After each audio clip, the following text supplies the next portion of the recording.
Hey everyone, and welcome back to Mighty Ride Junkies as we continue to take a look at Universal Studios Hollywood. Now, before we continue, if you're familiar on how I went about explaining Six Flags Magic Mountain, these next couple of videos will be slightly different. Instead of doing a gone but not forgotten video later on down the road, I'm going to walk you guys through Universal Studios Hollywood from start to finish, or till now. This video I'm calling the Steven Spielberg edition because, well, you'll understand why. Starting with the first ride ever in the park, E.T.'s Adventure. Sci-fi was pretty big in the early 90s for Universal Studios. It had Quantum Leap, which was one of my all-time favorite shows, and that cringy Star Trek adventure show in the park that we just won't get into. But E.T. was one of Universal's most beloved films. It was the highest grossing film at the time of its release in 1982, and this is important because you'll start to see a pattern involving that. It also won 4 Oscars and was nominated for Best Picture. So you would think Universal would want to cash in on this opportunity. However, they just didn't see it yet. In 1988, E.T.'s popularity returned when it was released for home viewing, and the movie's director, Steven Spielberg, had toyed with the idea of an E.T. ride, but at the Florida park. But while riding the tram tour, Spielberg was so impressed with the earthquake segment, he signed on for the Florida plan, providing the studio agreed to build the same ride in Hollywood. And with that, E.T. finally began construction in both parks. However, the Hollywood location did have some minor setbacks with finding a solid location and some incidences involving construction that it fell back almost an entire year compared to its sibling. Universal had developed the lower lot of the park, and that ridiculously long escalator was put in place to take parkgoers down to where E.T. had made its home. On June 12, 1991, E.T. The Adventure officially opened in Hollywood. Writers were greeted by Spielberg himself as he explained E.T. must get home right away because he was the only one to have the healing ability to bring his planet back to life, as it was slowly dying. Riders would then enter a line queue where they were in a thick forest where you could try and spot E.T. running away from the forces of curiosity that were trying to capture him. Riders were also instructed to give their name to a ride operator before stepping onto their bicycle, although it wasn't like they were checking ID, so you could pretty much give them any name as long as it was appropriate.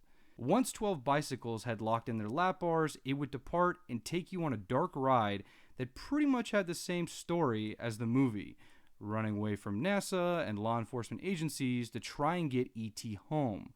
But the cool part, at least the part I loved most when I was a kid, was E.T. was able to take you all the way to his home planet, and you'd find yourself in a completely new scene never seen in the film. All E.T.'s friends are dancing, happy, and lively with his return, and at the very end of the ride, E.T. would personally thank you. Remember the name you gave the operator at the beginning. The ride was immensely popular at Hollywood. Sadly, it's no longer at the park. In fact, out of the 3 versions designed for Universal Studios parks, only the original one stands at Universal Studios Orlando. And while there has been a lot of speculation that the Orlando location may be closing soon, I don't see this happening unless they make a counteroffer to Spielberg or he passes away, whichever comes first. Spielberg is very attached to this attraction, and when 2 out of the 3 rides closed, he threatened never to work with the studio ever again if they closed the Orlando location. So we will see what Universal does to make Spielberg happy, or if they're just going to play the waiting game, as messed up as that sounds.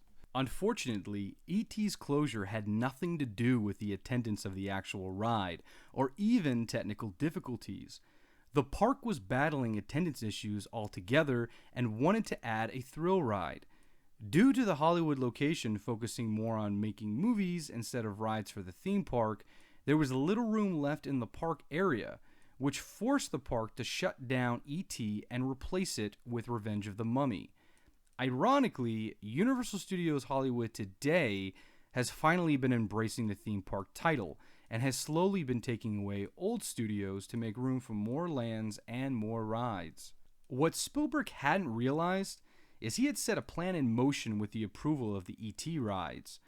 Universal Studios Hollywood now had the brilliant idea to cash in on their major blockbusters and were planning to expand the Hollywood location with more attractions. And they had two very specific movies they wanted to launch. First, Back to the Future, The Ride. And while the rivalry between Universal and Disney can be dated back from the 1920s, when it was between Walt Disney, Carl Laemmle, and Oswald the Rabbit, Spielberg and Lucas definitely relit the flame of this friendly rivalry. Spielberg had always loved Universal for the film junkie he was, but his best friend didn't think too highly of the upcoming park. George Lucas had teamed up with Disney to open Star Tours, and during the premiere of Star Tours in 1986, Spielberg asked Lucas why he didn't bring the idea to Universal.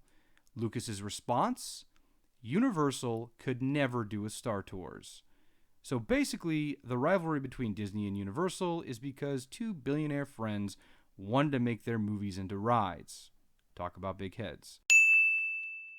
Spielberg had immediately gone to the creative team at Universal to try and design a Back to the Future ride based on the films he had produced. With E.T. already being confirmed as a ride at both parks, Universal greenlit Back to the Future getting a location at both parks as well. And like E.T., it faced similar issues. With major issues involving construction, the Hollywood location fell behind by almost 2 years. But on June 12, 1993, Hollywood finally opened Back to the Future, The Ride. The ride was extremely popular in Hollywood. While waiting in the line queue, riders would learn of Biff Tannen stealing a DeLorean. Doc Brown then sent you back in time and in the future to chase down Biff. The ride had multiple loading stations that all boarded at once, but gave you the illusion your DeLorean was the only one around. However, once the ride would start, you would be in front of a giant screen you'd be sharing with all of the DeLoreans that had boarded in different areas. So basically, you were sharing a giant TV without realizing you were sharing a giant TV. This is still the same concept for the Simpsons ride when the Back to the Future ride was replaced. Just look out behind your left, your right, your up and down, and you'll see the others. The ride is approximately 6 minutes, and while this attraction will always be held in a special place in my heart, riding it in the early 2000s, its age showed big time. I mean, look at that lady's hair and clothing. One look at that T-Rex on the ride nowadays, and you knew the special effects were extremely outdated. And unfortunately, this is one of the main reasons of the ride's downfall. On September 3rd, 2007, the ride officially closed down, and eventually, all three versions at Universal Parks would be a thing of the past. However, Universal Studios Hollywood has not let go of this beloved franchise. You can still find lots of Back to the Future merchandise related to the films scattered throughout the park. They even have character actors of Doc Brown in random areas of the park. Funny story that diehard Back to the Future fans will appreciate. Some while ago, I chose the worst day to go to the park.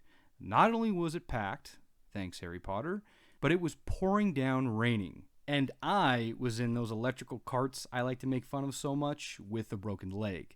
I had my hood up and was hitting this throttle as hard as it would let me because I wanted to get out of the rain, and this thing goes 5 miles per hour if I'm lucky. It was one of the park rentals. And as I'm riding, this character actor playing Doc Brown, who also was standing in the pouring rain, probably saw how miserable I was and points to my scooter and goes, "When this baby hits 88 miles per hour, you're gonna see some serious stuff. As a hardcore fan, I freaking died. That dude made my day. Now on to one of the most expensive rides ever constructed, Jurassic Park, The Ride. What's crazy about this ride is it was actually planned with E.T. and Back to the Future. In fact, the ride was going through development at the same time the film was. The ride took that long to develop, construct, and pass safety protocol. But why? It's just a water ride, right? What actually took so long was the dinosaurs themselves. The park was having issues with the skin of the dinosaurs.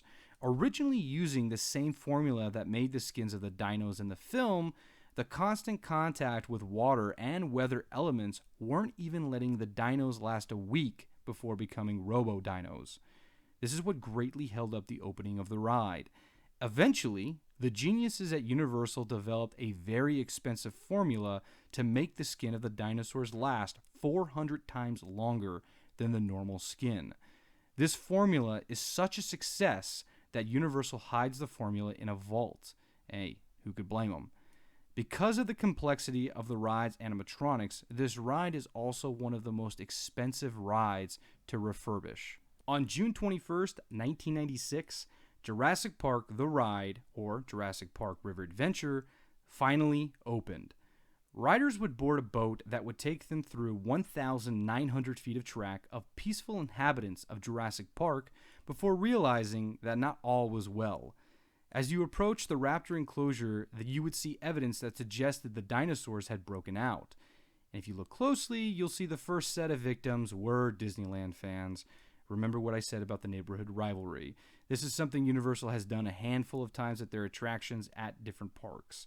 Anyways, riders are then told of an evacuation process which obviously needed better planning, as it forces you to come face to face with the mighty 10,000-pound T-Rex himself. The finale is an 85-foot drop that is steep enough to get the boat up to 50 miles per hour before crashing into the water below. Interesting little trivia about this ride too. Since the release of Jurassic Park 3, anytime a Jurassic Park movie is coming out, that summer the water is doubled on the ride. You see, during regular ride operations, it cycles 1.4 million gallons of water a day. However, during the summer season of Jurassic Park 3 and Jurassic World, the ride was cycling 2.8 million gallons of water to get riders extremely soaked. So if you love water rides, make sure to be in line when the next movie comes out. Now, if you haven't done this ride yet, I would get a move on. On September 3rd of this year, 2018, Jurassic Park The Ride will close for a major retheme. When it opens, it will be Jurassic World The Ride, which means we won't be seeing Jurassic Park in the dark at Halloween Horror Nights this year either.